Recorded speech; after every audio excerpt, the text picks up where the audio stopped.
Cordon and search operation Nagar Kurnool జిల్లా SP ఆదేశాల మేరకు మంతటి గ్రామంలో 90 మంది పోలీస్ సిబ్బంది తోటి పకడ్బందీగా కార్డన్ అండ్ సెర్చ్ ఆపరేషన్ నిర్వహించాం. జిల్లా additional SP CH Rameshwar, Nagar Kurnool జిల్లా డీఎస్పీ శ్రీనివాస్ ఆధ్వర్యంలో దాదాపు 90 మంది పోలీస్ సిబ్బంది తోటి 10 టీమ్స్గా ఏర్పడి నాగర్ కర్నూలు జిల్లా మంతటి గ్రామంలో కార్డన్ అండ్ సెర్చ్ ఆపరేషన్ నిర్వహించామని, గ్రామంలో 3 చెక్ పోస్టులు పెట్టి సరైన పత్రాలు లేని 38 టూ వీలర్స్, 5 ఆటోలు, 8.5 లీటర్ల లిక్కర్ మరియు కొంత ఇతరత్రా ఇంటి సామాగ్రిని స్వాధీనం చేసుకోవడం జరిగిందని జిల్లా ఏడీడీఎల్ ఎస్పీ సిహెచ్ రామేశ్వర్ తెలిపారు. ఈ స్వాధీనం చేసుకున్న వెహికల్, ఇంటి సామాగ్రికి సరైన పత్రాలు తీసుకొని వచ్చి వాళ్ళ వెహికల్ మరియు వస్తువులను తీసుకెళ్లవలసిందిగా జిల్లా ఏడీడీఎల్ ఎస్పీ సిహెచ్ రామేశ్వర్ మంతటి గ్రామ ప్రజలకు తెలియజేశారు. అలాగే పార్లమెంట్ ఎలక్షన్లో భాగంగా గ్రామంలో ఎలాంటి అవాంఛనీయ సంఘటనలు జరగకుండా కూడా భద్రత కల్పిస్తామని తెలియజేశారు. ఈ కార్యక్రమంలో నాగర్ కర్నూలు డీఎస్పీ శ్రీనివాస్, 3 సిఐలు, 10 మంది ఎస్ఐలు, 75 మంది పోలీస్ సిబ్బందితో పాటు గ్రామ ప్రజలు దాదాపుగా 200 మంది ఉన్నారు. సపోజ్ అది కొట్టినప్పుడు అని ఆటో కానీ బస్సు అని కానీ వచ్చిందనుకో, అది ఖచ్చితంగా దొంగ బండి అవుతుంది. నాగర్ కర్నూలు జిల్లా పోలీస్ తరఫున కార్డన్ అండ్ సెర్చ్ ఆపరేషన్ జరిగింది.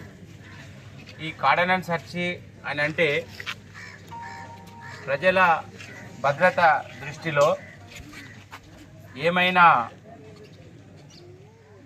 అనాథరైజ్డ్ వెహికల్స్ కానీ, స్టోలెన్ వెహికల్స్ కానీ, ఇల్లీగల్ ఐటమ్స్ కానీ, ఇట్లాంటివి కానీ ఎవరైనా అపరిచిత వ్యక్తులు కొత్త వాళ్ళు కానీ ఉన్నట్టయితే వాళ్ళని చెక్ చేయడానికి మరియు ప్రజలకు మేమున్నాము అని భద్రత భరోసా కల్పించడానికి కొరకు ఇది ఉద్దేశించబడింది. ఈరోజు ఉదయం ఎర్లీ మార్నింగ్ మన సిబ్బంది నాగర్ కర్నూలు డిఎస్పీ గారు శ్రీనివాస్ గారి ఆధ్వర్యంలో 3 ఇన్స్పెక్టర్లు, 10 మంది ఎస్ఐలు మరియు 75 మంది కానిస్టేబుల్, ఉమెన్ కానిస్టేబుల్ కలిసి ఈ ఆపరేషన్ జరిగింది. ఈ ఆపరేషన్లో ముఖ్యంగా ప్రజలకు ఎలాంటి ఇబ్బంది కలిగించకుండా మేము గ్రామాన్ని క్షుణ్ణంగా ప్రతి ఇంటికి వెళ్ళి ప్రతి వారిని చెక్ చేసి ప్రతి వెహికల్స్ ఏవైతే ఉన్నాయో వాటిని కానీ ఇంకా వస్తువులను కానీ ఇల్లీగల్ వస్తువులు ఏమైనా ఉంటే చెక్ చేయడం జరిగింది. ఈ చెకింగ్లో ఈరోజు మాకు 38 మోటార్ సైకిళ్ళు, 5 ఆటోలు మరియు కొన్ని ఫ్రీబీస్, ఇవి ఎలక్షన్ల సందర్భంగా ఉచితంగా పంపిణీ చేయడానికి ఉద్దేశించినటువంటి కావచ్చు అని అనుమానం మీద కొన్ని వస్తువులు కూడా సీజ్ చేయడం జరిగింది. దాంట్లో కొన్ని ప్రెషర్ కుక్కర్లు, తర్వాత ఫ్యాన్స్ ఉన్నాయి, కుకింగ్ ఫ్యాన్స్ అట్లాంటివి కొన్ని ఉన్నాయి.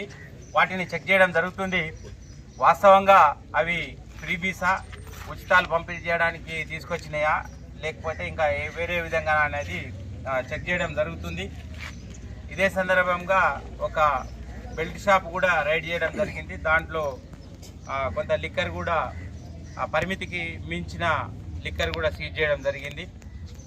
ఈరోజు ఇక్కడ సీజ్ చేయబడేటువంటి 38 వెహికల్స్ ఏవైతే ఉన్నాయో వాటి గురించి మీరు ఎవరు చింతించవద్దు. నేను అనుకుంటా వాటన్నిటికి కూడా పత్రాలు ఉంటాయి.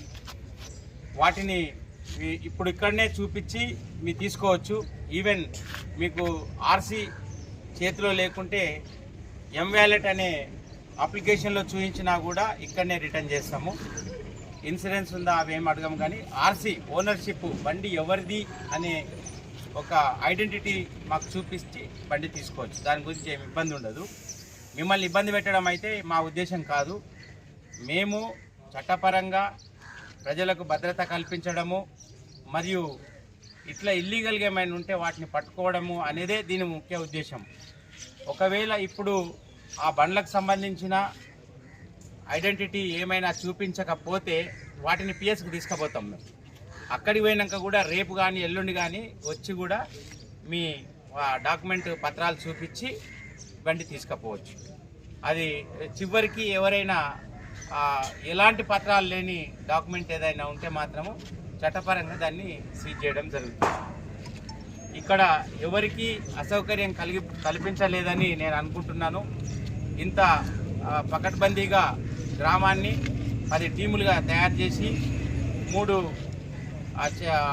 చెక్ పోస్టులు బయట పెట్టి క్షుణ్ణంగా పరిశీలించి ఈ విజయవంతంగా కార్డన్ సెర్చ్ నిర్వహించినటువంటి నాగర్ కర్నూలు సిబ్బంది డిఎస్పీ శ్రీనివాస్ గారికి మరియు వాళ్ళ సిబ్బందికి కృతజ్ఞతలు ధన్యవాదాలు తెలియజేస్తున్నాను. ఎలక్షన్లు జరగబోతున్నాయి. ఎలక్షన్ల ముందు నిర్వహించడము ఒక భాగము, మరియు ఇది ఎలక్షన్లనే కాదు నార్మల్ కోర్సులో కూడా ఇది జరుగుతూ ఉంటుంది. ఇప్పుడు ఈ విలేజ్లో ఈరోజు జరిగింది కాబట్టి కొంతమందికి ఇది కొంచెము ప్రత్యేకంగా ఆశ్చర్యకరంగా అనిపించుండొచ్చు. కానీ ఇది ఎవరి ప్రాసెస్ ఎప్పుడు జరుగుతూ ఉంటుంది. నెలలో 1-2 సార్లు ఒక్కొక్క విలేజ్లో జరుగుతుంది. సర్ప్రైజ్గా ఏ విలేజ్కి పోతామనేది మాకు మా ఎస్పీ గారికి రాత్రి ప్లానింగ్ అయింది. డిఎస్పీ గారికి ఉదయం 5 గంటలకు చెప్పినాం ఈ విలేజ్కి వెళ్తామని. అంతా సీక్రెట్గా జరుగుతుంది. ఈవెన్ ప్రెస్ వాళ్ళకు కూడా నిన్న ఒక విలేజ్ మాత్రము అని చెప్పినాము. అది ఎందుకనంటే ఎవరైనా అనుమానాస్పద వ్యక్తులు కానీ వస్తువులు కానీ వాహనాలు కానీ ఉంటే ముందే తెలిస్తే అది ఎస్కేప్ అయ్యే అవకాశం ఉంటుంది. కాబట్టి ఇది సీక్రెట్గా ఉంచి సడన్గా ఆపరేషన్ చేయడం అనేది జరుగుతుంది.